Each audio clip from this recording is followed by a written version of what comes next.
This here is a very special episode. I am here with my beautiful wife, Sarinia. We're here today filming this for a very special reason. This has got to be one of the most important podcast episodes for me, for you Probably the too. most emotional as well. Yeah, we'll try not to cry. That's not gonna happen. I don't know about that. We'll see. We'll see. And if we do, that's okay. Yeah, so Sarinia and I decided to record this episode for many reasons. One, because it has been on our heart and our mind for 6 weeks now, even longer. 2 months. Yeah, pretty much 2 months. Yeah, it's crazy. It's going by slow but quick. It's weird. Yeah. And also, as part of our process, and we wanted to make sure that we were at the place where we were ready to share instead of just doing it straight off the bat, with tears run down the face and snot bubbles and where we can't get a word out, because some people do that sometimes. And we really wanted to honor our daughter, who unfortunately we lost a couple of days before she was brought into the world, which is crazy because, we were so excited about this pregnancy. This is our first. And we were only a matter of like a week or two away from her being due. Yeah, her due date. And she passed away a couple of days before she was born. So her death date was 2 days before her birth date, which is extremely weird for anybody to experience. But on top of that, just all the things that were added to it, having to go through this experience was tough. So, babe, I'd love for you to share, where would you like to start? Yeah. It's loaded, right? It's such a loaded thing. Yeah. I guess we'll just talk about what happened, just kind of walk people through the entire experience. Which, yeah, I guess let's just start there, right? Yeah. So I was 38 weeks pregnant, and we had a very smooth pregnancy. The whole time, everything checked out. With every appointment, her anatomy scan was fine. She was big and healthy, always right on point when they checked the sizing. So yeah, very, very smooth pregnancy. I mean, I had kind of a difficult time with pregnancy, but it was never because Harper was having any issues. It was mostly me as a woman dealing with the changes of, pregnancy and all that comes with that. But so anyways, at 38 weeks, one night out of nowhere, I just started getting this really bad feeling that something was wrong because she was a very active baby. She was always kicking, always moving around. She was very responsive too. So I knew certain times, if I ate something, she was very into that. Or if I was laying down and just chill, it was end of the night, going to sleep, that's when she felt it was time to party. Just like her daddy. Yeah. She was very responsive to Joel. Whenever he would talk to her and touch my belly, she was kicking and stuff. So this one particular night, I was just okay, that's strange. She's not moving as normally, I think she normally would. So after doing a few things to try to get her to move like she would, like I said, if I ate something, we tried to get Joel to rub my belly, different things. And when she wasn't moving, we were all right, let's go to the emergency. So we just went to the nearest one by our house, 7 minutes away. We didn't know till we got there that they didn't have a full maternity ward. Yeah. So they were yeah, we'll just check the essentials, but just so you know, if you were to have to go and there's no labor and delivery here, so we would have to transfer you. So we're okay. So anyway, they checked the heartbeat, and she had a fine, strong heartbeat. Yeah, it was 140 BPM. 142, yeah. And we heard it. We heard it from the Doppler out loud, and we were and immediately I looked at Joel, and there was a sign of relief on your face. Oh, she is alive. Okay. Mm-hmm. I still felt unsure. I was okay, but why isn't she moving?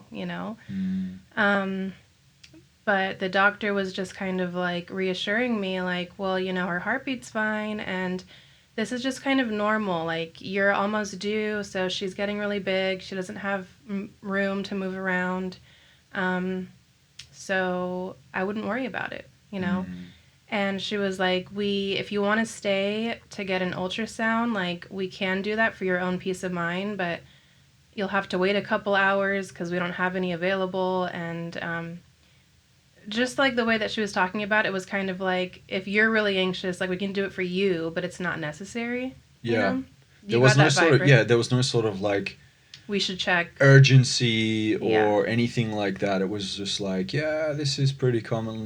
Women come in worried about their baby, but yeah, I think looking back on it, a woman's intuition Yeah. is so on point. Like, they know, like, you're so connected. I could only see and hear and feel so much. Yeah. And when the doctor said it's okay, I even went into like questioning myself too. Like, oh, we just kind of like stressing ourselves out and being a little bit over anxious about something that we're trying to control. Yeah. If we just let our baby Harper just do her thing, Yeah. And I think that's the thing too, was like, you really don't know what's intuition and what's fear. Yeah. I think everybody kind of has had that experience, Especially with something new. We Yeah, haven't had a and baby before, so we didn't know. So like, this is just how it is. Yeah. Yeah. And I was telling the doctor too, I'm like, it's our first baby, so I don't know what's normal. Like, I need to be told what's normal, what's not normal. And if you tell me that this is normal, then I'll believe you, because I don't know. I just don't know. Yeah. So anyway. And just for context, real quick, sorry, babe, but Yeah. like, for context, we were going for a home delivery. Yeah. We had a midwife, and we even checked with her. We sent her a message. We tried to call. It was the weekend. She didn't get back to us till the next day, and she's like, oh yeah, that should be fine. Yeah. Just give it a bit more time. Like, that's, sort of normal. Let's see if it's longer where you don't feel movement, then Yeah. let's come in again and check. Yeah. Yeah. Yeah, exactly. So we went home, and it was like midnight too, which was the reason why I also didn't want to like wait around another few hours for an ultrasound. We were like, all right, let's just go home and go to sleep and like, see how we feel tomorrow. So the next morning I called my midwife, told her what happened. She was like, okay, well, that's great that you got checked. If they said the heartbeat's fine, yeah, I'm sure it's fine. So the same kind of reassurance. And at that point I was more kind of relaxed. And I did feel Harper move, that morning. But again, the same thing happened later that night. We were going to bed, and it was just like so different from. It wasn't like she was just moving around a little bit less. It was just like completely different. And so that night, once again, I was like going to bed thinking like, she's not moving a lot. Like, is this really normal? Like, I was still in that anxiety of like not really trusting this was normal. So didn't really sleep that night. First thing in the morning, I text my midwife. I'm like, we need to come in. And like, I got you up. I'm like, we need to go. I remember that night. Yeah. I remember hugging you and being like, it's all good, baby, just giving that comfort. I'm like, let's go check in the morning. And I remember your back was facing me, but I could literally hear and feel your heart racing. Like, boom, boom, boom, boom, boom, boom, boom, boom. Yeah. And I was like, what's that noise? It was so evident to me. I remember that, yeah. And I was like, what's that? Is that her? And you're like, no, I'm just like a little bit worried. And yeah. Like a lot a bit worried. No, I was freaking out. That was crazy. Yeah. I literally didn't sleep.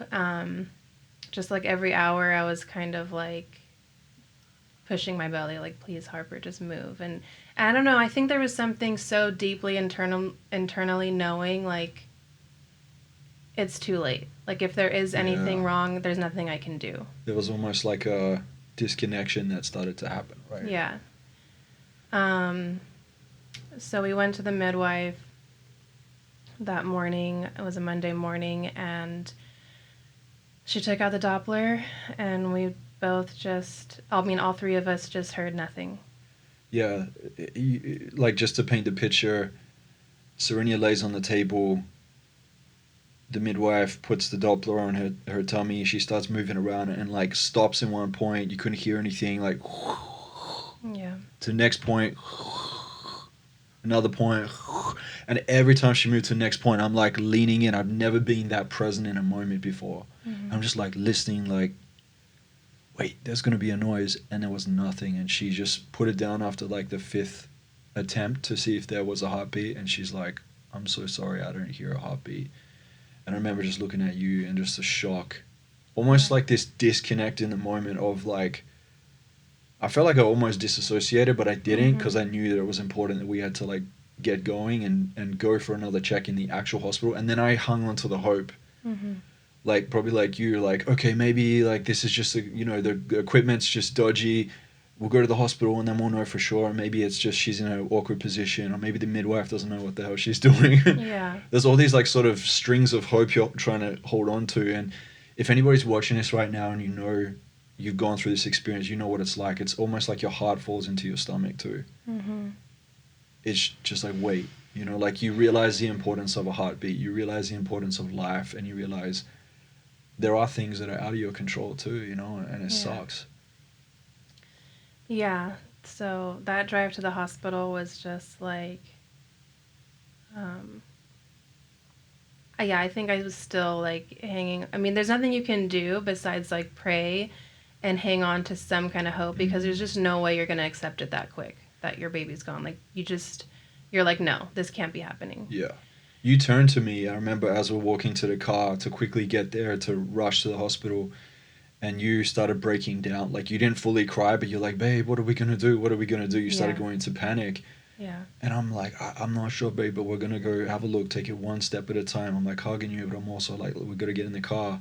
Yeah. And I remember sitting in the car. I didn't care about the traffic lights. I didn't care if there were cops. I didn't care. I just like was rushing. I was like, maybe there's a minute of hope Mm-hmm. that maybe we could just come in. Maybe, yeah, maybe something could take a turn for the positive. And I was like, that was when I started going to God. I Mm-hmm. was like, God, I've been a good guy. I've done great things. My wife is such a healthy woman. She's looking after herself, and the herbs and the vitamins and the sleep and all of the things, drinking lots of water, all the things you're doing to even turn Harper. Because Mm-hmm. remember, she was breached for a while, and we're Yeah. like, okay, she's laying on her side, and we're doing exercises to try and get her to turn, and just like going through the stretches and the patience. Yeah. And I was like, we did all this stuff. Surely she's gonna come. Yeah. So, yeah, and I was just, in the whole car ride, also having my internal dialogue with God, like, please, like, I'll do anything. Like, I promise I will commit my life to you. I'll tell everyone you're the one that saved her single-handedly. This is God's work. Like, I'll do anything, like, you know. We start bargaining. Yeah, bargaining. Mm. When we can get into that later, but that's not the right way to deal with God. But Yeah. but anyways, we get to the hospital, and we get confirmation. They did the ultrasound, and there was one point I looked up at the screen and I could see her heartbeat just not moving, because there was always, it's always the first thing you see. It's the only movement really in the baby's body is the heart pumping. Yeah, no activity. Yeah, so when I saw that, just stillness, I was like, okay. And it took, and obviously the ultrasound tech just like grabbed my hand and she was like, I'm so sorry, there's no heartbeat. Yeah. And we had a third check, remember? They brought someone else in to check Yeah. again with the ultrasound. Obviously, they didn't want to miss the mark on it. It's a pretty important thing to Yeah. bring to the table to say this isn't, proceeding the way you wanted it to. Yeah. Because in my mind, I was like thinking, we're going to get to the hospital and there might be like a slower movement of heartbeat, but we're going to have an emergency C-section. I was fully prepared. Emergency C-section, get the baby out, and, do whatever we need to do.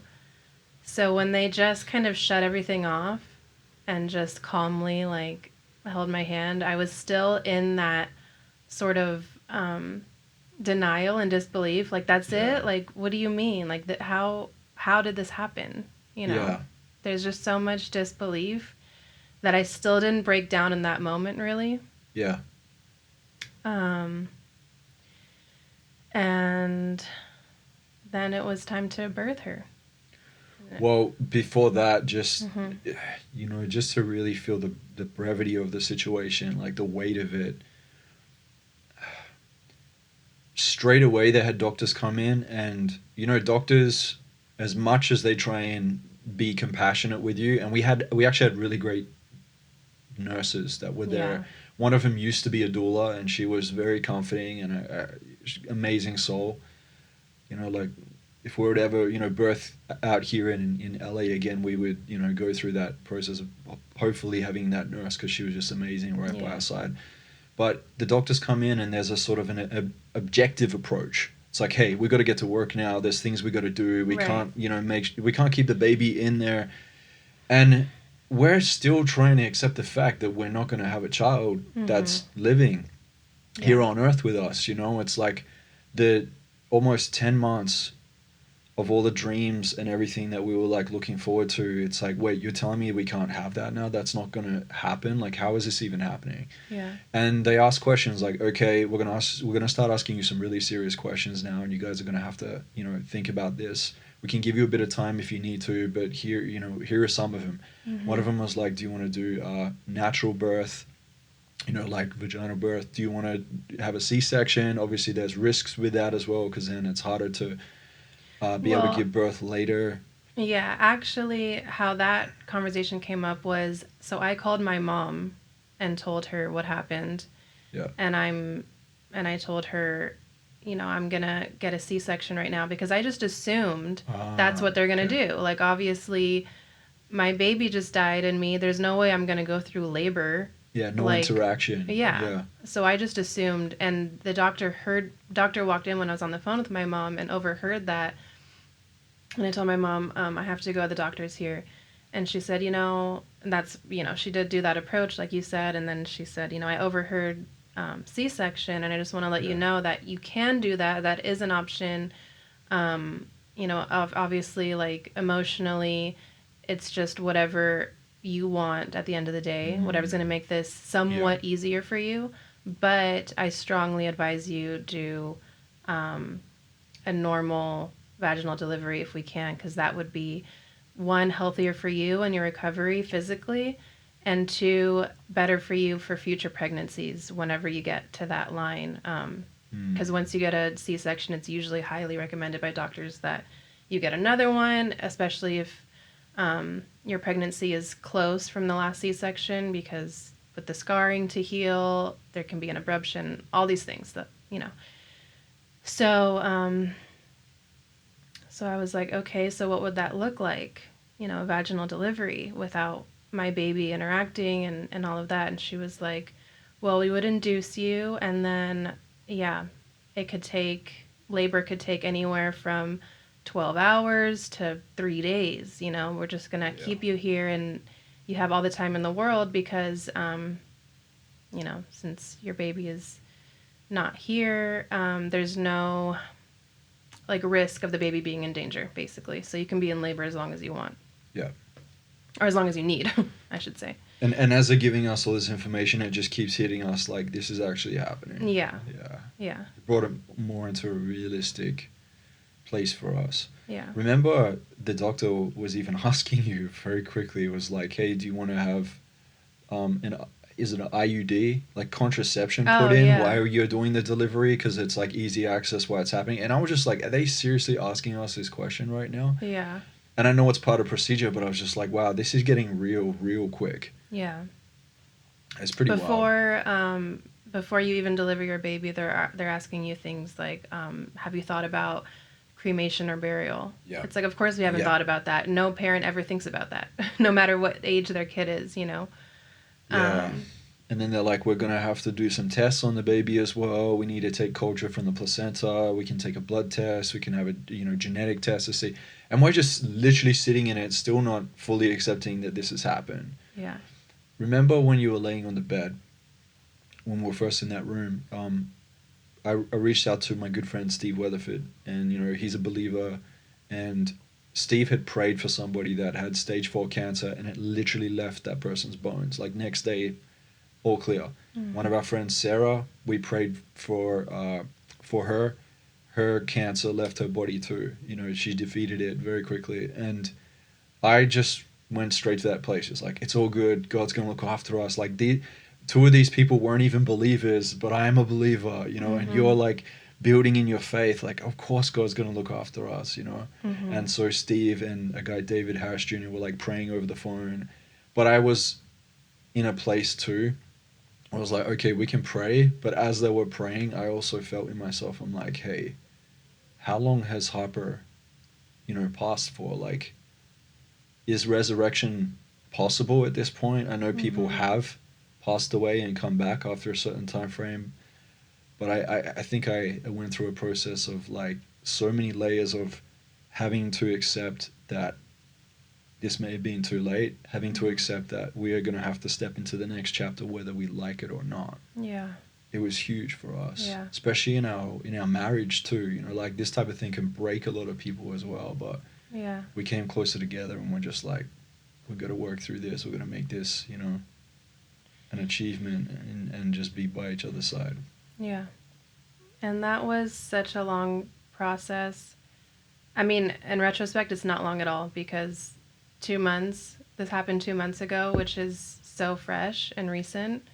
So I'm amazed that we're sitting here right now and talking about this without Yeah. losing it. I'm actually just in shock that this is even happening. But yeah, in that moment, I really didn't know what life was going to look like for us because it's kind of like we conceived her so early in our relationship and we consciously did that and we were so excited and we set up our whole lives around that, like you moving to the States and like us getting married and you going through this green card process and me just like diving fully into like pregnancy and like watching every video you can think of on like what does the baby need and ordering everything with the registry and like setting up her nursery. Like I painted her room and like set it all up and it's still there and it's so cute and just like everything was like about her at like she was at the center Yeah. of our excitement. And so I was so scared just like thinking back in that delivery room too, like what is our relationship going to look like and like what are we doing, like what now, How do we because come back from this? yeah, because yeah. So back into labor. So yeah. They induced the labor. Yeah. Yeah. We got a room, which was nice. They found a nice room for us to go to, and then you had to have like all the stuff, like the needles and yeah. getting poked and prodded from every angle. Yeah. So they did the induction. First, they had a plan to. I'm not sure what it's called, but it's with a pill that they insert into your vagina, and that's supposed to like soften and prepare your cervix. Before 12 hours later is when they plan to use the Pitocin, which is a strong induction to start labor. Oh, it's like the first one softens the cervix, doesn't it? Yeah. So it prepares the labor. Yeah. So they did that like 2 or 3 times. They insert that every 4 hours through the night. And so they were planning the next morning to do the Pitocin. But the next morning at about 7 a.m. when they came to check me, I stood up and I had my first contraction. And I was like, okay, I just had a contraction. And they were like, okay. And they were like, that's kind of normal. Like, you'll probably just have a few of those, like, every once in a while. But we're going to start the Pitocin. And I was like, okay. And from that moment, I was like, yeah, I have to go to the bathroom. And I went to the bathroom and, like, I had another one stronger. And before I knew it, there was not even a minute between contractions. And it was, like, full-blown. Like, I was on hands and knees. And I was just like, this is it. Like, this is full-on labor. Like, there's no Pitocin happening. I'm already there. And they were like, all right, yeah, you are in labor for sure. And they were so considerate. Like, they were always concerned just about how I felt. They were like, let's just get you the epidural right now. And I was like, no, I really wanted to... I really didn't want to be in labor for days, and I knew from all of the learning I had been doing about labor that I didn't want to just have to lay flat on my back, which you have to once you get an epidural because you're like numb down. Yeah. So I wanted to push that back as much as possible and labored without the epidural. And that was more intense than I thought. As much as we all already know it's intense from hearing about it, I still somehow thought like it's not going to be that bad. Like I can handle it. But labor pains were no joke. And It's like you were saying it's kind of like Chinese burn, but inside, yeah, the right? Indian burn, like Indian when burn someone inside your stomach yeah, as you like your and I'm entire standing inside. on the sideline watching this unfold, and I'm like, I can't do anything about it. You know, as a man, you feel Yeah. hopeless. It's just like, hey, what can I do? Pat your back. Like, you want to listen to some music while this is going down. And there were Yeah. times you were going through waves of like caring and not caring what was going on around you. It was Yeah. pretty wild. Yeah. Yeah. There was one point I was like throwing up. I was like, get me the epidural. Like, I'm done. Yeah. Absolutely done. What'd you get to? You got to like 7 I centimeters? got 8 and centimeters. 8 centimeters. Ooh, with no epi. That's Yeah. crazy. And really fast too. Like that was about 4 hours. And then I got the epidural, and like 2 hours after that, I had Harper. So I was really only in labor for like a total of 6 hours. Yeah. Yeah. Which is pretty insane. But I would say like the labor really got me through just getting her here, because your emotional pain is out the window. Like all you can feel is the physical pain, and I just had that focus to get her out. But then as soon as she came out and they put her on my chest, that's when I, for the first time, like really absolutely lost it. Yeah. Yeah. I remember it was such an emotional experience, you know, and Yeah. everyone in the room, even all the nurses that were around us, they were bawling their eyes out, you know, and it was this sort of like, okay, she's here, it's the acceptance that it's happened. At the same time, it was like sad. And one of the nurses came up to us, you know, we were playing like worship music, praying, we had a chaplain come in, and like through the whole process, um, I don't know if you knew it at the time, but one of my friends, Chris, was going to come over here to record the podcast in the morning where we went to and Yeah. found out that her heartbeat stopped. He went to a church and reached out to his whole prayer group, and he had like thousands of people in his network all praying for us. Marcos, my pastor, and friend had a whole church praying, my whole family. Everyone was like praying and praying. And I really do believe that as much as it was like, in that sense, too late, God surrounded us in that moment, you know, from a spiritual aspect, to have that comfort in the room as well in that process. And it was like this kind of weird, like beautiful chaos that was happening at the same time. It was like it was otherworldly. Yeah. Yeah, it really was. And you were so focused, and I was so proud of you. Thank you, And mate.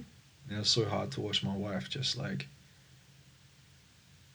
to have to deliver our child like we wanted to see her, you know.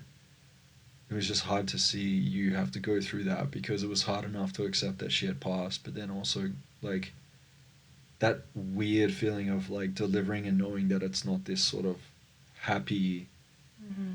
ending on this earth just yet, right? Like she came out and put her on your tummy. I cut her umbilical cord, and Yeah. she was perfect. Yeah, she was. She was so beautiful, and she literally was fully formed, perfect. Like, what did you feel? What did you like as a mother? It was this maternal instinct. You said, I'm not sure if I want to put her on me, but straight away I saw you reach out like that and grabbed her straight away and put her Yeah. right on you. Yeah, that was another thing they were asking us before we went into labor, was like, okay, so when she comes out, what do you want? Do you want her directly on your chest? Do you want her to take her first for a little bit and clean her up and bring her to you when you're ready? Do you want to take pictures? A lot of people like to like dress their baby and hold them and take pictures, and all of these things were just so like, I was just like not there. Like I was like, I don't think so. Like like I was just like, Yeah.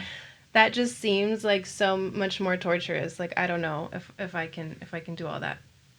I obviously know I wanted to see her and hold her, but in the end we actually did take pictures, and I'm so grateful that we did, because it's all we have left. And that's one thing, like just a little side caveat, if anyone if you hear this, and God forbid this ever happens to you, because I wouldn't wish this upon anyone, and I hope it just happens to way less people if we find some kind of, um, I don't know. I don't know if there's a preventative measure we can ever take to, because we don't know why this happened. That's the thing. It's not really explainable. So, but anyways, if you ever find yourself in this position, you've already heard this podcast, then just remember these words. You're really gonna want those pictures. Like it will be everything. When this happened as well, so Sarinia was going through the process, and you have these little gaps in between of delivery where you're just kind of waiting, right? And so I actually reached out to one of my friends. She used to be a client. She came out to one of our events like many years ago. Her name's Ashton, and she's a coach and all that too. And I remember seeing that she lost her baby at 18 months ago from this date around this time. I reached out to her and told her what happened. I called her and she picked up, and she was in the middle of a grocery shopping, and she said she almost felt like she was going to throw up when she heard what had happened, because she knew that we had our baby coming. We had talked, and she said to me, she's like, Joel, I'm so sorry. She's like, please don't get angry at God. She's like, I made that mistake the first time around when we had a miscarriage. And she's like, when we actually had a stillborn, she's like, I realized like you can't get angry, you've got to lean into God. And she said, and another thing too, make sure you guys get pictures, because, and like hold her and be with her, because you're going to look back on it and it's never long enough. And it's true, like in retrospect, looking back at it, we spent what, like 4 hours, 5 hours with Harper, maybe. It was like 7 or 8. It Okay. was, we had her, she was born at 2:24 p.m. and I remember leaving the hospital like past, Yeah, it was evening. You're right. it was pretty late. I think it was Yeah. like 11 p.m. by the time we actually checked out. Yeah, your perception of time is completely off. It's Yeah. crazy when you're in those experiences. But you know, we she was a big baby. Like, what was she big. like? She was 8 pounds 10 ounces Oh my gosh, and she's 21 and a half inches long. That's our first baby. Wow. Yeah. And like we were holding her, and just to hold her and just look at her cute little face and like her fully formed body, and just, man, it was so sad. And at the same time I felt like I couldn't not accept that was like, I was like, that this is our daughter. You know, even though she hasn't walked or talked or interacted, you know, once she got into the world, I didn't want to let her go, and at the same time I knew that I had to accept that there was going to be a point where we had to. Yeah. You know, and I remember saying years ago to somebody on an interview, they were asking like, what's the thing that you would fear the most? And you know, you this sort of like, oh yeah, like I don't want to stand before God one day and find out that he gave me all this potential but I only did this. And I was like, oh, and the other thing is I would hate to have to bury my own child. Like, I think that would be the most sad thing and most, you know, fearful thing.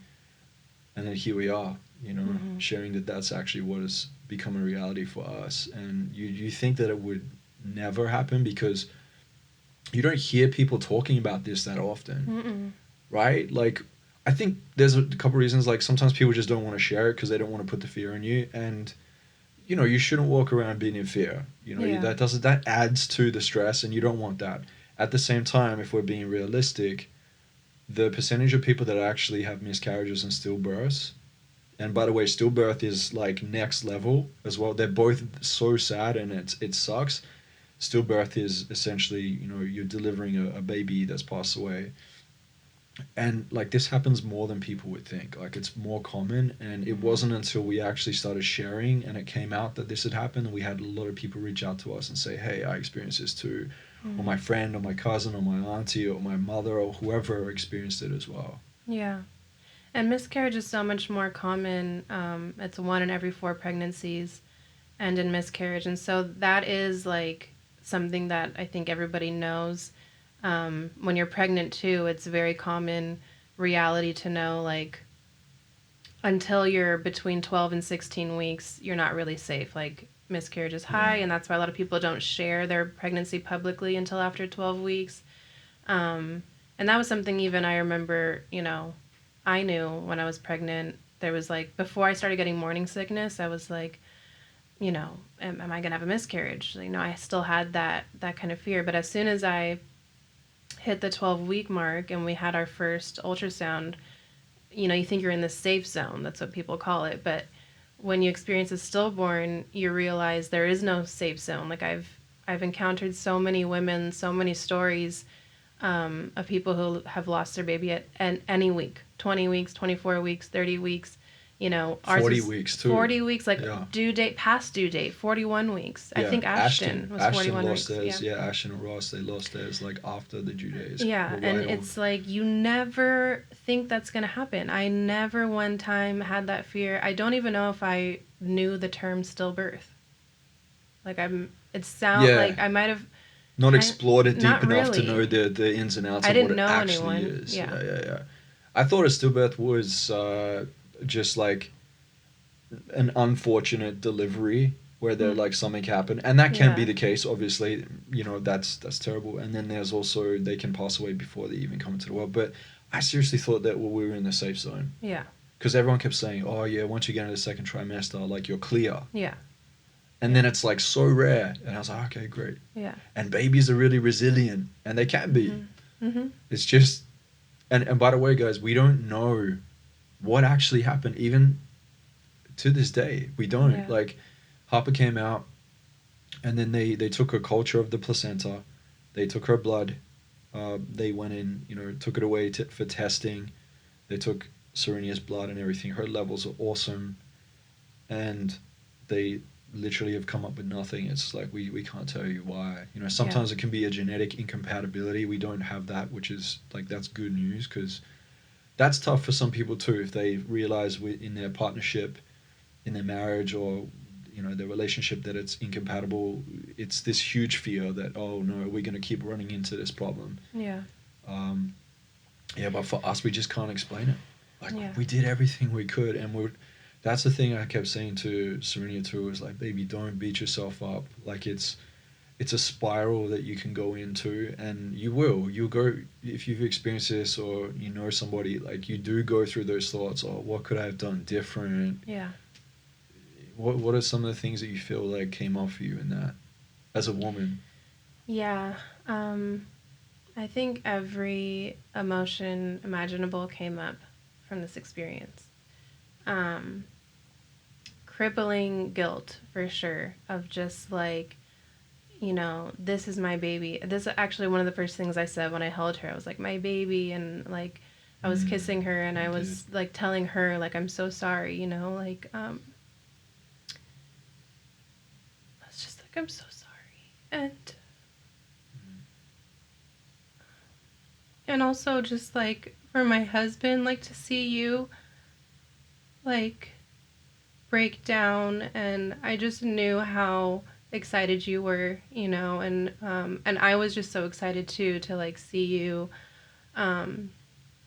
be a father and to hold her, and I just felt like I let everyone down, including everyone else, by the way, like both of our families, just everyone who was so excited to meet her. We had just had her baby shower like 2 weeks before.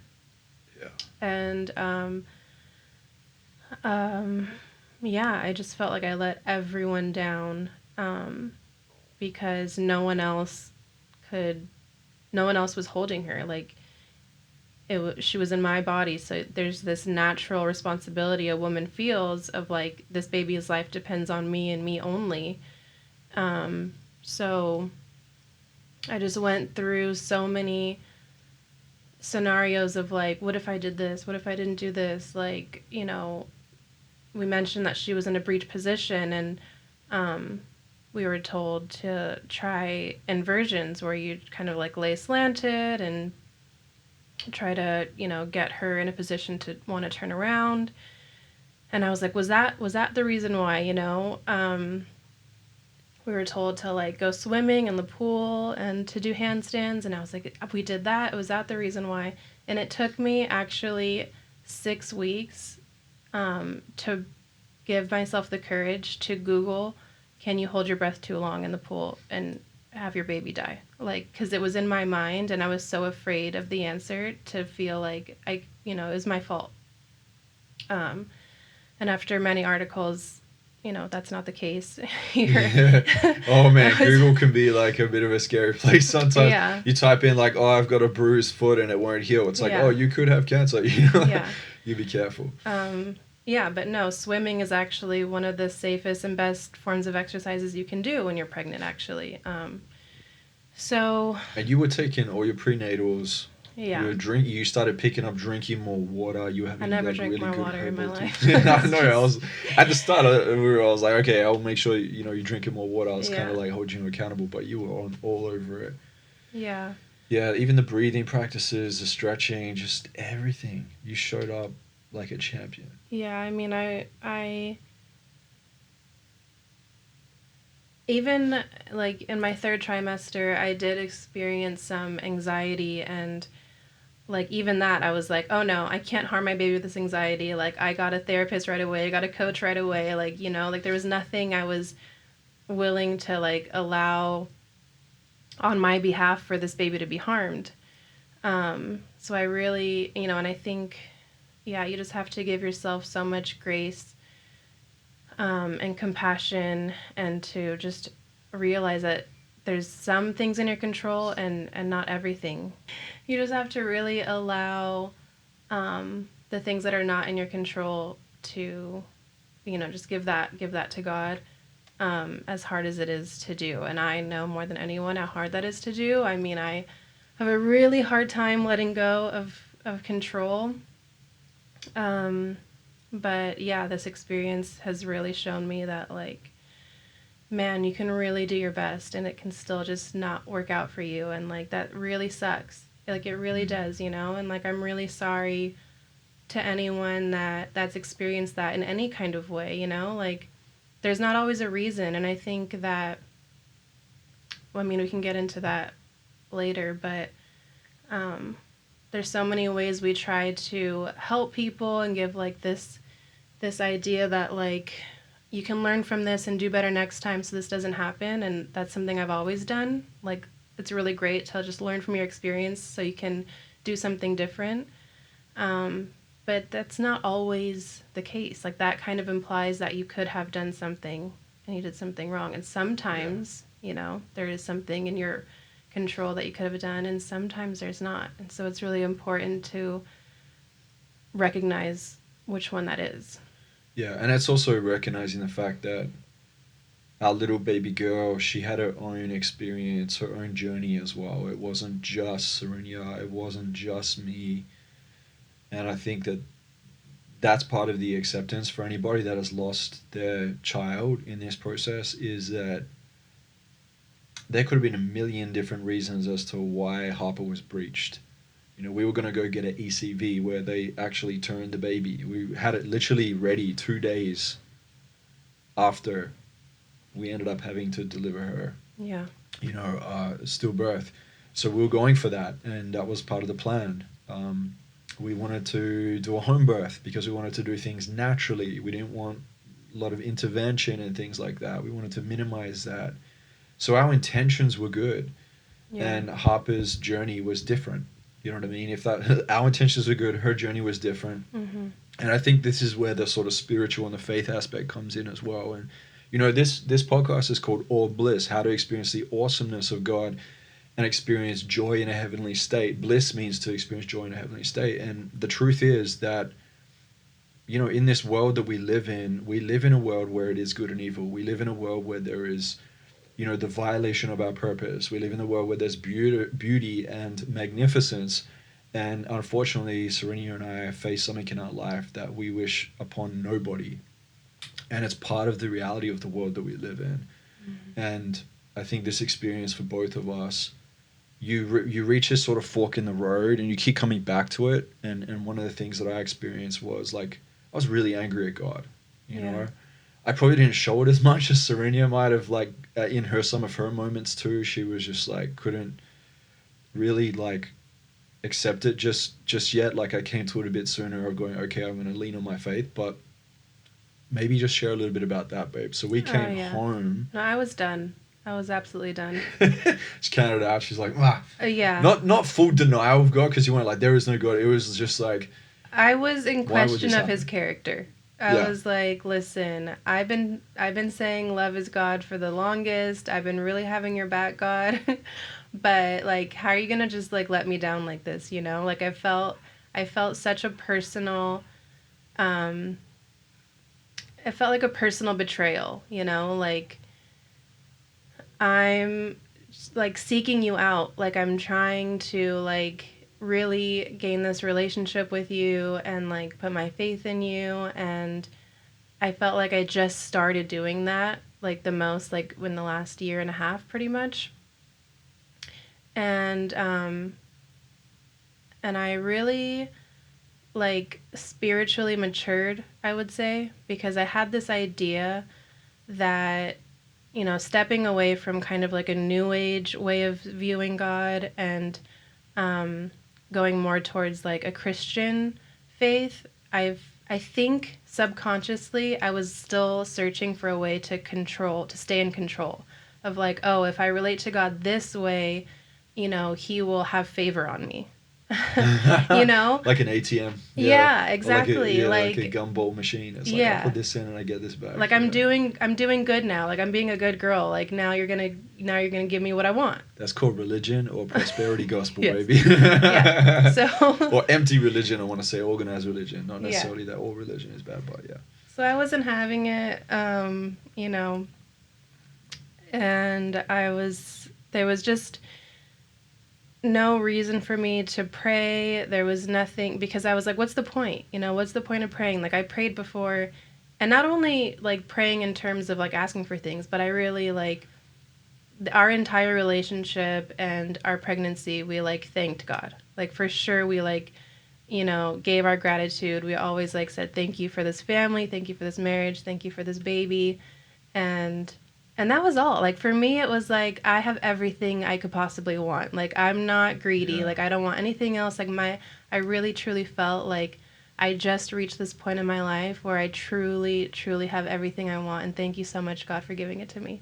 So when I felt like it was just taken away, I was like, what a tease, you know? Like what was that about? Yeah. Like I thought I reached this point of like pure joy, and it felt like it was just taken from me. Like yeah, it just felt so unfair, and I just didn't really have an interest in talking to God about it. I just wanted to like be alone and shut everything out. And I think that's just a very natural type of protection mechanism. You know, it's Yeah. kind of like, you know, when you feel hurt or betrayed, you don't want to get hurt again. You don't want to put your faith in God because you're afraid that like you'll have hope, and that hope can just be taken away in the next moment, you know? I started to develop such like a dark view of my future, and feeling like, well, if something this tragic can happen, you know, something people can say in those moments is like, well, this is the worst, so now it's got to be uphill from here, you know? Yeah. We And heard that a lot. yeah, and We even it's said it to ourselves quite a yeah. bit. It's like, oh yeah, well this is, if we At can get through first, this, we can get through anything. yeah, You know that, and that helps to a degree. for a minute, but then you really think about it and you're like, no, it could get worse. Like I'm like thinking there was a point where, you know, I was grasping onto Joel was like my only anchor and foundation to like not drift away completely into the abyss. And And I I was didn't. anchoring myself to God. I was like, baby, you lean on me, I'll lean on God. I know you don't Yeah. want to lean on God right now, but let me lean on God and you can lean on me. Yeah. But This like I sort of didn't chain. want you to leave my sight. I didn't want you to leave the house Oh, because yeah. I was so scared. Yeah. I'm still a little What bit if like that, by something the way. Like happens? if he leaves and he says he's gonna go for like a short walk, but he's gone for an hour, I'm like, where is he? Like, did he get hit by a car? Like my mind goes to the worst possible scenario because I'm terrified of the possibilities of life and death. Like it's so prevalent, it can just happen, and especially You've experienced it before too when you were younger as well. yeah, my Yours. dad passed away very suddenly when I was 13, and so I've always kind of been very aware of how precious and fragile life is. And you know, then you find your footing again, and you start to, I think we have to believe the best in order to survive. Like, we can't just go around every single day thinking something terrible is going to happen. That's not a healthy way to live. So, of course, we do that. But sometimes we also just forget of the reality that the unexpected can happen to you. And when something like this does happen, it becomes so prevalent that you're like, maybe just bad things are going to keep happening. Yeah. You know? Yeah, and you can go into many different spirals. You know, for Yeah. me, I was like, well, you know, I can be there for my wife, but how am I going to be there for myself? Yeah. You know, like I think I entertained and preoccupied my mind quite a bit with like being there for Sarinia because I weighed it and was like, whoa, she also delivered Harper. She's a woman that had our child there. Like, it's tougher. And then it got to a point where I also had to nurture me too, you know. And I remember saying to you like, hey, look, you could reach out to Ashton, you could reach out to these people. You're like, not yet, not yet. So I had to gauge it and see, okay, what pace are you going at? What pace am I going at? And even now, we still have to be mindful as well, even though it's like 2 months. Like, there's days where I feel like it hits me. Yeah. Remember last week, I just left the house and I never leave the house and not say to you, I love you. Yeah. I left. And you messaged me like maybe 15 minutes later or 10 minutes later. You're like, hey, babe, you left the house. You didn't say I love you. Yeah. And I go back to her like 5 minutes later. I was like, baby, I'm sorry. Like I said, my mind literally has left me. Like I had to get out of the house. I didn't even think straight. I had stuff come up around Harper. I went into a spiral, and I went into a spiral because I didn't feel like myself. It feels like something was robbed from me. Like I had built this incredible lifestyle with you for us, for the family, right? For me, you and Harper. And I felt so motivated and inspired in business, and I felt so motivated and inspired in my leadership and all these things. And I started worrying, what if this is going to affect, you know, the spiral or the staircase going down is like, what if it affects my business? And if it affects my business, it'll affect our finances. And if it affects our finances, we won't be able to have this lifestyle. And if we don't be able to have this lifestyle, we won't be able to have the family that we want. You know, and then you won't love me because I won't be able to provide. I went into this huge spiral. And what I've learned just in the personal development and growth and just reading the scriptures too is like, you can't let that fear take you captive. You've got to be able to catch that thought and be like, hey, that's interesting, but we're not going to go with that. And I decided to go to the gym instead. But at the same time, I was in the middle of it. I left because I just wanted to feel something in my body instead of being up here. And, you know, I shared that with you. And I said, these are the things I'm concerned about. And so Sarinia and I have had to practice being vulnerable with each other. We already were to a degree, but we deepen our vulnerability and we just open up. And if anybody that's watching this is going through this grief right now, you have to be willing to be vulnerable with your partner. And it doesn't have to be a massive, massive vulnerability, but just like a little bit at a time. It's just like, hey, here's how I'm feeling.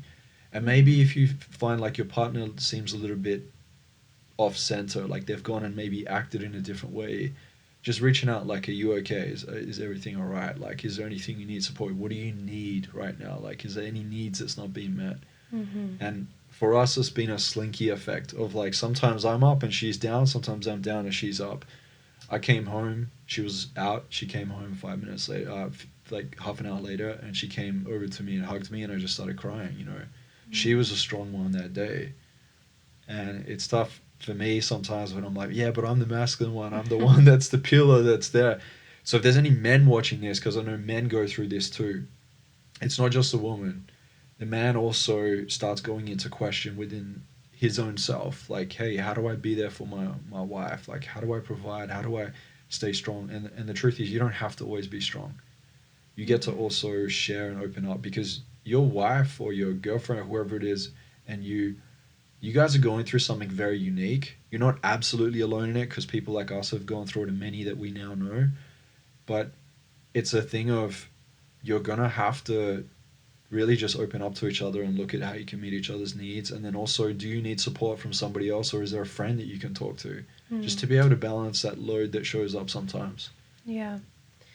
Yeah, it was another realization I had when I was like really deep in my darker days. Like the first month was definitely the hardest. I think after a month was when I stopped crying every single day and started to, progress forward. But there was a moment where I didn't leave my bed for 3 days. And like, I just was feeling like there's really no point anymore. Like I couldn't find any meaning or reason to even just get out of bed. And along with that guilt that I was talking about, it's like these feelings of like, Joel married the wrong woman. Like he could be happier with someone else. Really? Yeah. Huh. That's not true. It's not true. I married the best woman. Thank you, baby. But yeah, I was just feeling like, he doesn't need me. Like, I am somehow just like, he could have just had, a happier life with someone else who had just had like this smooth pregnancy and gave him his child. And it's a very primal feeling that's hard to describe, but, it's like, you give the man his child. It's like I had fears come up in me too. I might have shared it with you. Maybe I didn't share it with you because I've had so many sort of conversations. I had a fear that like, what if my sperm is not genetically compatible with yours, until we found out later that genetics wasn't a thing. Mm-hmm. I had that fear. I'm like, what happens if we find out that our genetics aren't compatible? Maybe it's me. And you're not able to have a child, and I know you really want one. So yeah. And we love each other. We're committed. We love each other. We see each other building this family. But even that can get to the strongest people as well. So if you've had those thoughts, like, this is normal. Plus, your hormones were coming down too. Like, you were going into a circus of hormones. Yeah. You were also taking milk as well. You were breast pumping. I was pumping. Yeah, just the whole postpartum phase was really hard. Yeah. But, and so, obviously, like, your grief looked different than mine, and it seemed like you were able to, like, get your life together more quickly than I did. And so I would kind of see you, like, going back to work and, like, doing these healthy things, like going back to the gym, and I wouldn't be able to leave my bed, and I was, like, just feeling like such a burden. Like, I'm just, just gonna, like, I don't know, hold you back in some way. And so it wasn't until you came home one day with Harper's ashes in her little urn. Oh, and yeah. Yeah. Yeah, I started bawling my eyes out. Yeah. I remember I sat down on the bed and gave you the ashes. It was in this urn like this with some doves on it. Yeah. And I picked it up. I did okay. I felt down about it, but I picked it up, walked out of there. It was like, cool, go home. Gave it to you. I sat on the bed, and then I just broke. But you didn't as much as me. You were like there, Yeah. And I think that's what we do. Like, there's like this slinky effect in relationships. Is like you said, like, you're not always going to be at your lowest at the same time. And so I like realized in that moment, like, I need to be there for you too. Like, you do still need me. And, not just to have babies. Like, that is not my only purpose here. And so, it kind of opened my eyes again, like, all right, Sarinia, like, and I, just like getting up and like,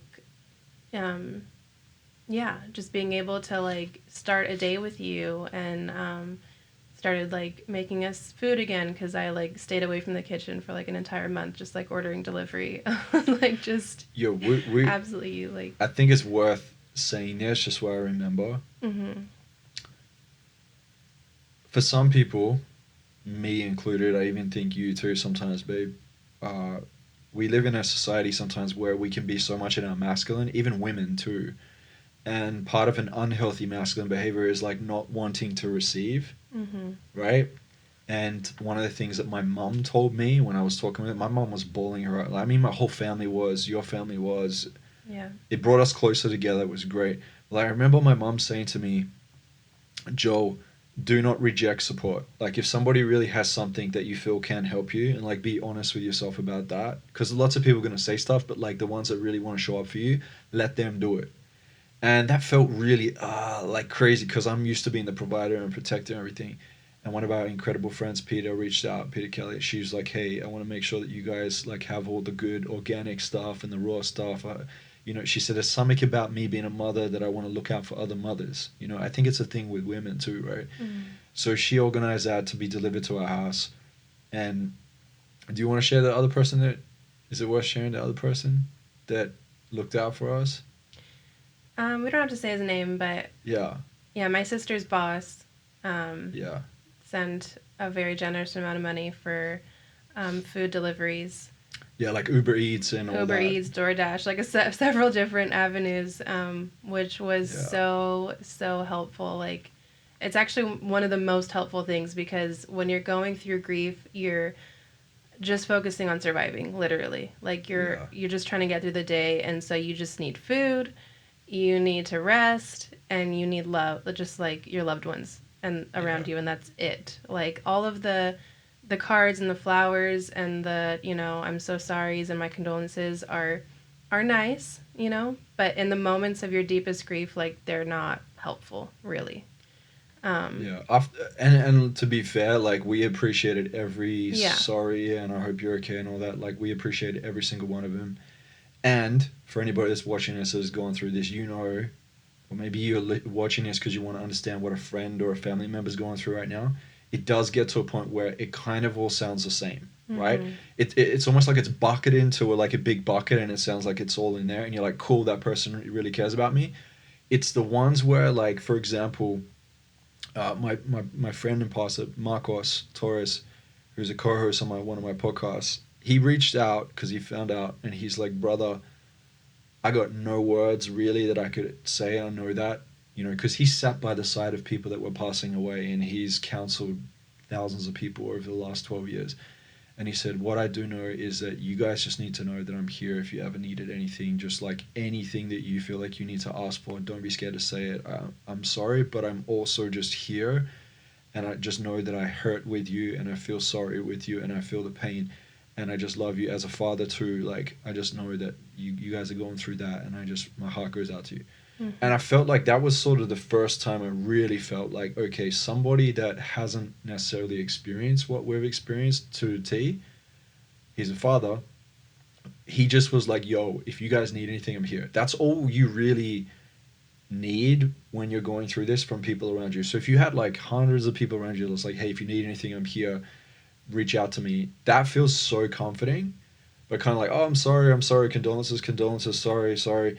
Like, what are Well, I some of the think things what that made some it people say? Because I think some people don't know how to before, talk about this. yeah, but before even that, like what made it so special, like PETA's, offering and my sister's bosses, they didn't say, let me know if you need anything. They just gave. They just showed up. They You're just right. sent You're it, right. You're right.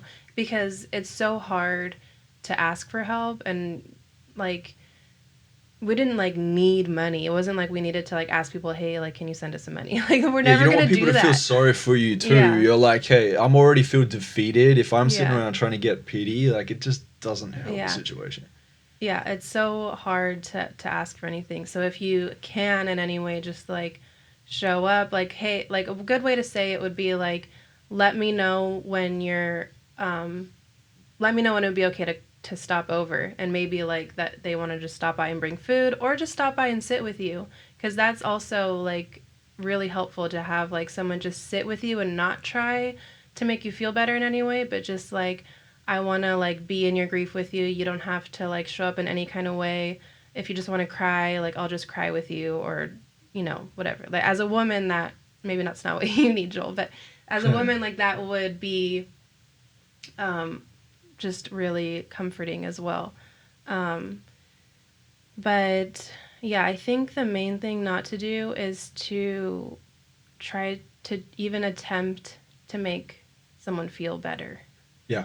We have such a resistance to like grief and sorrow and these really real feelings that need to be felt and just be present with, that we're constantly trying to find something to say because of our own discomfort. We try to put that onto the person who's grieving. Like we can't handle it, You're and so right. we want to make them feel better. But it's actually really about us not being comfortable with just allowing someone to be in a grieving process. Yeah. Yeah. I think in the Western world, we're very adverse to suffering. Yeah. So, like, we don't want to feel suffering. We don't want to feel grief. And I get it. And at the same time, I think that we live in a sort of culture where it's all about a lot of personal developments come in and like quotes.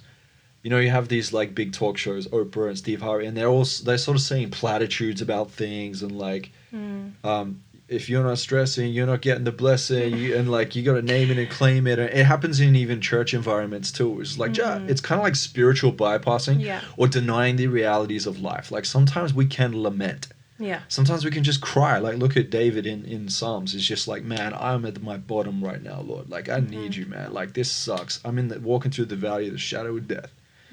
And I remember asking Marcos, I was like, hey, do you know of any like scriptures or anything? And he goes, bro, I could say tons of platitudes, man. I know so many of them. He said, that's not what you need right now. Just know that. And I was like, yeah, that makes sense. You know, because I was looking for little lifelines too.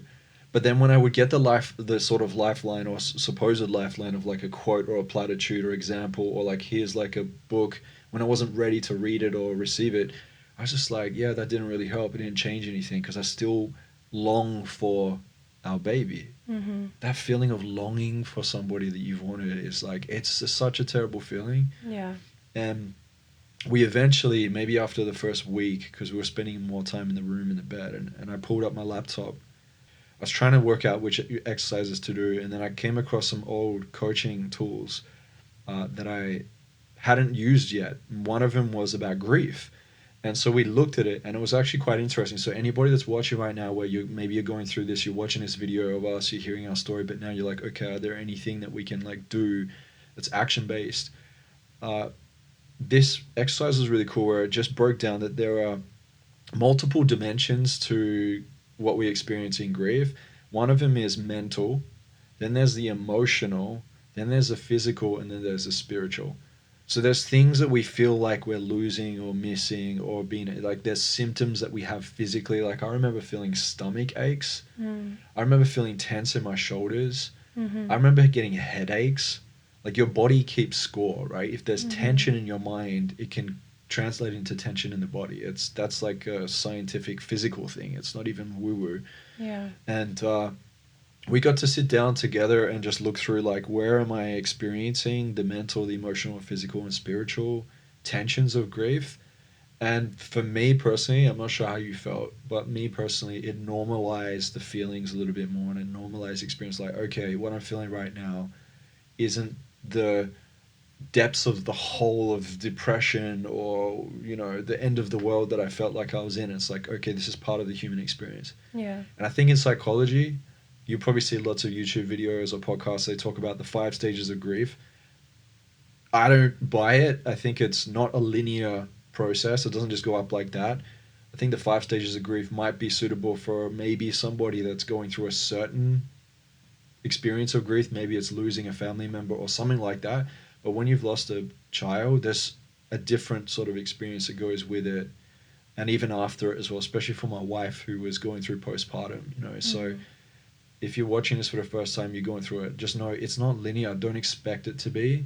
Expect it, like, it's going to come through waves. Sometimes some people will feel like they're ready to go back to work in 3 weeks. Some may feel like they're ready to go back to work in a year. Like, obviously, sometimes some things aren't ideal, but you can't suppress over and over again. We had to get to a point where we allowed. And sometimes those waves of grief feel heavy and big at the start, and then they sort of come, like, apart from each other, and they become smaller, and they're smaller. I still experience it. You still experience it.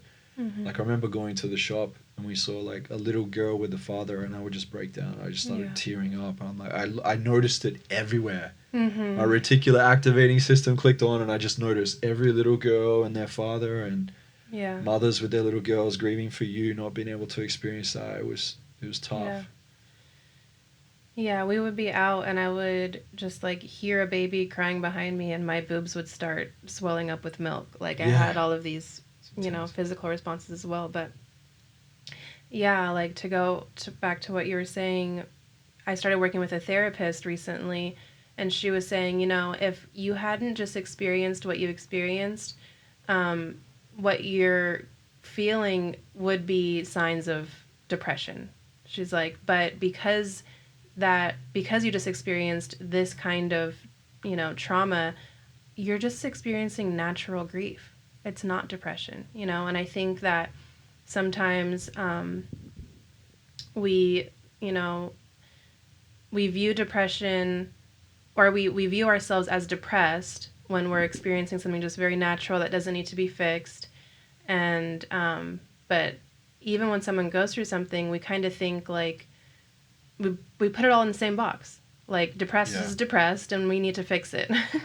And I would get texts from friends like, oh, like read this book, and it was called Happiness, like how to find your happiness, or someone would send me like an oracle card about how to find your happiness, and I was just kind of feeling like this is not what I need That's right not now. helpful. I don't need to like Not helpful for us. it's not like in general I'm not a happy person. It's that I'm going through something really tragic that just happened.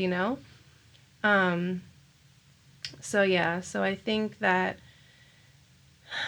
it's it's hard. People don't really know like exactly what to do and say, but I think that just giving that little invitation to people to just kind of think about where they avoid grief in their own lives, maybe, or where they don't allow themselves to feel what they feel to the full extent, and to see what happens when you like go all the way in. Because I think that I'm feeling the way I'm feeling today, which is very much so like hopeful and optimistic and feeling more like myself again after 2 months, because I really let that first full month just feel like absolute hell. And Yeah. I, You allowed. yeah, I just Yeah. allowed it, and I broke down, and um, I even said, like, I don't feel like being here. Like, there were so many days where I was like, I just don't even want to be here, Yeah. you know? I remember you saying that. Um, That was hard to hear.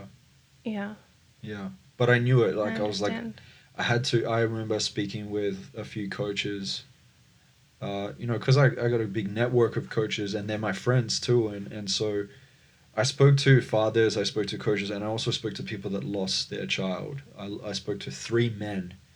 And I did find myself at one point like saying to one of them, like, my wife is saying she doesn't want to be here, and she's like questioning God, and like, what do I do? Mm, And my friend just said, yo, just let her be in it, man. Like, let her feel all the feels, because she's gotta, like, mm-hmm, otherwise she's gonna shove it to the side in a corner, and it's gonna pop up one day, and it's gonna be bigger than it's supposed to be. Just mm-hmm. let her move through it all. And I think, again, we just want to hurry things along, and that's not helpful, in these Yeah. sort of moments. But you know what's really cool? Proud husband moment right here. So my incredible wife has been painting lately. She painted this in memory of Harper. What's it called? Harper's Playground. Harper's Playground. Right? Harper's Playground. There you go. And yeah, I think the art therapy has been a good thing for you, right? I've noticed that, just like being able to express and paint that way. You're going deeper into that, which is really cool. But Yeah. also these books, right? Like, you have a book here. I'm not going to show all of them because it's we'll be here all day. But this one here, maybe just like show the camera. Yeah. So imagine heaven. I got really obsessed with heaven because I'm like, if wherever my daughter is, I want to like learn about it. I want to know where she is. I want to feel connected to her. I want to know that she's safe. There's something about like having a child, whether they're here with you or not, you still feel like a mom. You still feel that protective instinct. There's not a single moment that goes by that I don't think about Harper. Like, she's on my mind constantly. Mm. Um, and so, like, I'm really grateful to her for bringing me closer to God, actually, after I got over my little tantrum with God. Yeah.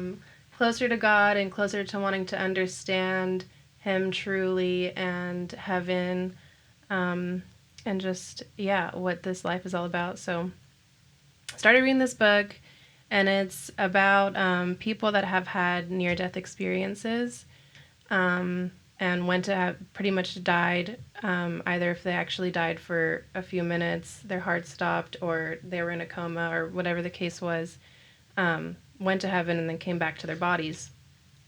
And so these are just like stories of them describing what that was like. And it's really interesting. I mean, you can take from it what you want. Like, if you believe it, don't believe it. Like, it's completely just out of your own curiosity, maybe. Like, that's fine enough. Um, but they're all very similar. I think that's the most interesting thing about it, is that, there's people of all different backgrounds and cultures and religions, who have, had these near death experiences. And they describe it as something that almost makes you excited for what's on Yeah. the other side. It takes away, I think, our fear around death, because we only fear it because it's unknown, and we're all naturally afraid of uncertainty and just not being in control. But they've all described it as like the most miraculous place. Most of them don't want to come back to their bodies. They're just very happy to be in the most loving presence of God imaginable. They very much describe it as a place. It looks like a beautiful garden of just like colors they've never seen, and just this, awe-striking beauty. Light is just shining through and within everything, and there's just an overwhelming sense of love and belonging and acceptance that you've never felt before. And all of those stories have just brought me a lot of peace. And just imagining that she's there, I'm like, all right, she's good. If that's what she's experiencing, then I'm so happy that she only has known love. She knew love in our womb. I very much believe that she felt her parents' love for each other and for her. Amen. Yeah, she definitely knew that she was wanted. And I think, I don't know, for whatever reason, that was enough.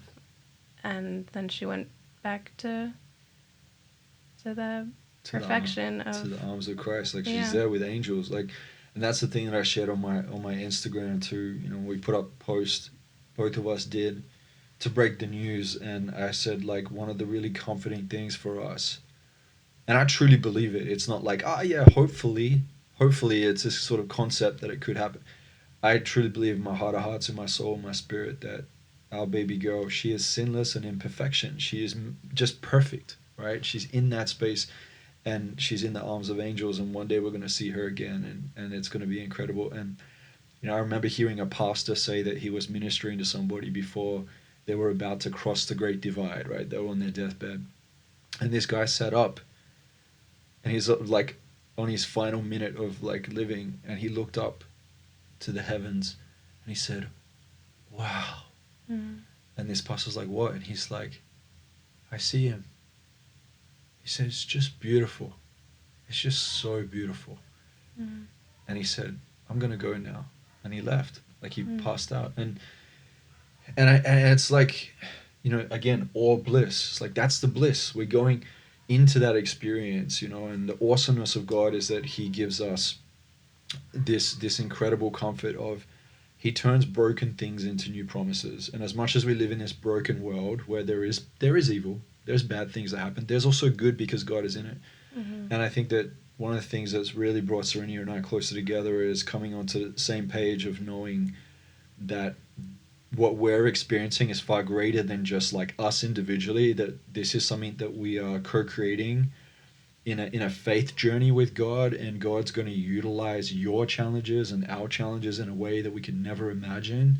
And from this, you never know how many other people, if you're watching us right now, like how many other people that you could support if that's your call, or just the people you could put your arm around, or the people that you can comfort in a time of loss. That's real. That's a human experience. And I do believe that we share in the sufferings with God. God, if you're a believer, because most people watching this channel are believers, some people might not be, but hey, maybe open your mind to the fact that it could be a possibility that, God also witnessed His son that had passed, and He witnesses this and knows what this feels like. And we get to share in those sufferings. We get to abide in the lonely places with God. And this is either a point where, and I said this to you last week, I said, babe, we either get angry at God for the bad things that happen in our life, or we praise Him knowing that He's also given us good. Because sometimes some people say, oh, I'm just so angry at God. But then when good things happen, they don't praise Him. Mm-hmm. They don't appreciate Him. It's like, well, how can you not appreciate when things are good, but you can get angry when things don't work out? Like, it's sort of a selfish way to be in a relationship with our Creator. So it's only brought us closer. We watched a movie, if you guys can find it or get it somewhere. It's called 90 Minutes in Heaven. It's It's about a guy that literally died Oh, and for 90 minutes. yeah, and he wrote the foreword to this book. It's Don Piper. Don Piper, that's right. Yeah, check out that movie, 90 Minutes in Heaven. He shares the whole movie of what happened, and he explains it just as you did, A Beautiful Place. And we watched a movie called An Interview with God. I think it's An Interview or The Interview with God, which is kind of cool. It's this man that shows up that's supposed to be answering like God to a guy that's interviewing him. And at the end of the movie, he says something, and that woke you up a bit more to like, hey, it created more of a contrast for you, didn't it? What was Yeah. it? What did he say at the end of the movie? I Yeah, don't want to he spoil it, says, but like whatever, it's gonna show yeah. up. Basically, the God, it's a man as God, and he's talking to this guy, and God says, it's true that really awful things happen to really good people, and he's like, and that's really sad. And he said, but what might be even more sad is that no one seems to notice until it happens to them. Yeah. And that line like has stayed in my memory, because that was the moment that I really realized like how self-centered I still was being, which is totally fair. Like, you can be self-centered in those moments. Like, yes, allow yourself to feel all the feelings, but I came to a point of being ready to acknowledge that this didn't just happen to me. This happens to so many people.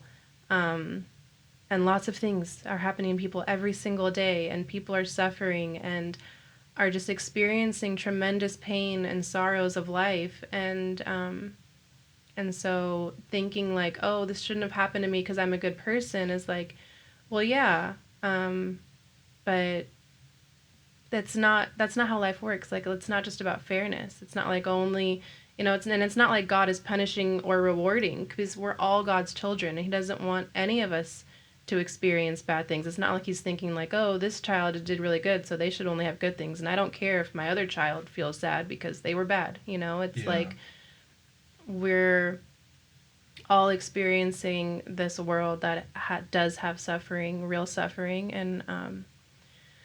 and real sadness. And so that has also just helped me feel like connected to humanity in a bigger way. It's like we all can kind of say like that we're empathetic and compassionate, but sometimes we don't really allow ourselves to like actually feel someone's pain. Like, since this happened, and now when I hear of another woman share her story, like, I'll actually cry. Like, like, not for myself, but like, I literally can envision her in that hospital room experiencing that pain and just like feeling so heartbroken for her, like, all over again, because I just like don't want anyone to like have to go through these horrific things. Yeah. And I couldn't genuinely say that I would actually cry for someone in that way before. It's like we still kind of block ourselves off. We still protect ourselves, like I said, with wanting to make other people feel better, like trying to find a reason, like, oh, like saying things like, you'll have another baby, or like, you're going to be a great parent one day, like, trying to tiptoe around just the reality of like, maybe and maybe not. You don't know if someone's going to have another baby. You don't know if it's possible for them. You don't know if they're going to feel ready to ever do that, because it's very traumatic and it takes a lot of, you might need therapy. You might need extra medical attention. Like, it's a really big deal. And so to just say like, oh, you can have another one is not. Yeah, it discounts what happened, which Yeah. is like not empathetic at all. Mm-hmm. And a couple other things, I had someone like, oh, don't worry, her spirit's left her, it's going to go into the next baby. I'm like, well, that's not what we believe. That's not like, I don't want that. I want our girl. I want our little baby Harper. I don't want like another spirit into another body. I want the individual being who is Harper. And then when we have our next child, eventually when that feels like a right time to do that, I want that individual too, Yeah. And sometimes people don't think about these things. They just like project their sort of beliefs into this space, not even acknowledging that some people may have this longing in their heart for just that person, Yeah. And I had one guy that said to me like, oh, God's come and snatched her from you and it's all good, you're going to be blessed. And I'm like, yo, that's not, I said to him directly, that's not helpful. Mm. Said platitudes and those things aren't helpful. tell me God snatched her from us, like, I'm like, come on, man. Like I said, I don't believe that. Mhm. Like God's going around just taking people away from. No, it's not happening. Things happen in this world. That's a reality. Things happen. Mhm. But ultimately, that's another reason why God has his promises of like, hey, my plan is to prosper you, to not do you harm, but to, give you a future. And he loves us, and so that's the beauty of what he promises even in the gospel too. And that's what we look forward to in all this. And maybe this is the first time you're hearing this, maybe you haven't heard this before, but like I would challenge you to like have a look into it, open it up. Not religion, but just relationship with God. What would that be? What is he doing here? Because there is something spiritual that's happening that's way bigger than we can even imagine, right? Like that's going on in the spiritual space. And I never used to believe it. When I started witnessing the spiritual aspects, I was like, wow, there's some stuff going on here too. And it does give me solace knowing that in God's promises, somebody like our baby girl is looked after, and we're going to be able to see her again, you know. Mhm. And eventually, when we decide that we want to be able to have, more family, if that's a decision you make too, it's like, hey, wouldn't you love to look forward to introducing your family here on earth to your daughter or your son in heaven in the next life? Because Mhm. this earth here, our life here is like this, but eternity is much longer, and it's just so much more to look forward to too. So that's the hope that we have in our hearts. And it's that's how do you make sense of all this craziness as well, right? Mhm. Yeah. I'm proud of you, baby. I just want to say I'm really proud of you, and all it's done is brought us closer together. I'm And proud of you too. thank you, baby. I received that, and I pray that anybody that is watching this, that maybe that you've experienced this, and maybe your partner and you are trying to get on the same page. Maybe you've tried to understand each other, and some things aren't always completely understandable. But when you show that you want to be able to support each other in need, and when you reach out to friends to talk to, because sometimes your partner doesn't have to wear all of it. Like I talked a lot to my guy friends, Mm. and if you're even a male watching this and you can find me on social media, reach out if you want to hear from another husband or a partner to your wife. Like there's not a lot of information out there for men. Mm. There's a lot of Yeah. women that talk about this, but like I'm here. I'm a coach. I've been coaching for 14 years, and I get it. Like I've had two people reach out to me since that have experienced one miscarriage, another one stillborn, and I give them the attention. I'm like, hey, let's have a chat because I know how Mhm. you feel. Again, like you said, the heart goes out to those people. In Lord, turn my heart of stone into a heart of flesh, right? Mm. And that's what we want is we want to be able to soften our hearts. We want to be able to understand others. But how do we do that? Sometimes it's an idea in our head, or we cognitively like just say it. Mm. But sometimes it's life experiences where it softens our heart to the point where we can actually have a greater impact in this world. We're Mhm. gonna love our future family, and we're just gonna appreciate them so much. So if you're watching, I don't want you to lose hope. Whatever your journey is your journey at your pace. But I want you to know that like you're gonna probably value human beings more than you ever have. You might feel like for a little bit like me, I didn't have time for other stuff because I felt like everything was so minuscule. Someone Mm. will complain, I'm like, oh, you don't even know the half of it, right? You go Yeah. through that period. I don't feel like that anymore, Yeah. but yeah, it's a journey. Grief is a journey. Yeah. How do you feel complete with this conversation? Is there any Um, last things you want to share? Maybe for a woman right now that might be like sitting in that bed that is going through that postpartum experience, and maybe she's doing what you did. Maybe she's pumping milk, but there's no baby to give that milk to right now, or mm. maybe she's not. Maybe she stopped and she's going through the pain of that. Like, what would you share? Um, well, knowing what I know now, um, like I said, I'm not even going to try to say anything to make anyone feel better. I just want to acknowledge that if you're hurting, um, you're not hurting alone. And I know that maybe that might not even help, but like, um, yeah, you're loved. I think I just want people to know that they're deeply loved um, by God, and that there's no pace you need to be at. Like, God's not expecting you to turn this into anything. Like, I think that's something that I felt was like, is God wanting this to be my new purpose where I'm going to have to, like, be a grief counselor? Or, like, what is it? Like, what, Write like, a what does he book or want speak from on me? stages. Yeah, yeah. Yeah. And I think you just need to realize that there's nothing needed from you. You're okay as you are, and you can take your time to grieve the way you need to, and it doesn't need to look a certain way, and you don't need to try to look strong or anything. You can literally just do whatever you can in this moment and just Yeah. trust that it will change. Like, grief will change. I know it can feel like this is it. Like, because I've experienced a lot of grief in my life. And I think with every challenge, I really felt like I'll get through this, and one day I could like picture myself like I'm gonna like find myself again in my power, and this is all gonna like I'm gonna and prosper in the end. And there was a moment this time where I was like, no, this is it. Like, this is the last straw for me. Like, I can't Yeah. handle anymore. I really like, I know that they always say like God won't give you anything you can't handle. I said, but that's bullshit. Like, he really I will. mean, that's not in the Bible. Like, if someone just came up Someone with it and said people that, think it is, yeah. and He'll sit with you in it. yeah, That's the thing. He'll yeah. sit with you in it. Yeah, and it might really feel like you can't handle it. And so just trust that that will lift. Like, do what you can to care for yourself, and trust that, like, eventually everything will come together. Um, Yeah, yeah, that's it. I think that's it. Yeah.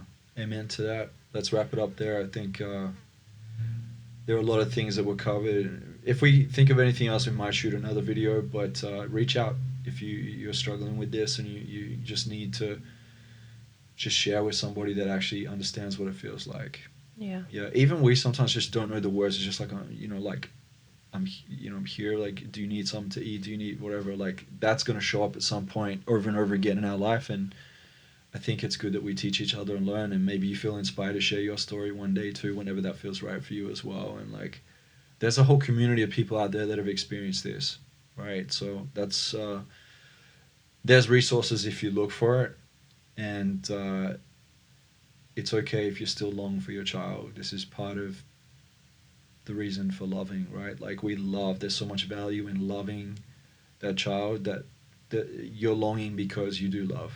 So yeah, don't don't feel Yeah. bad about that. That's important. All right. Yeah. Big love, guys. Thank you. Please share this with friends, family, followers, whoever is experiencing this as well. Subscribe to the channel, like the video, all the important stuff to be able to get just more impact and more word out there. Okay. You are loved, and lean on God in this time. If you need that strength, He's there for you. He cares about you, and He will turn broken things into new promises. Trust and believe. Amen. Amen.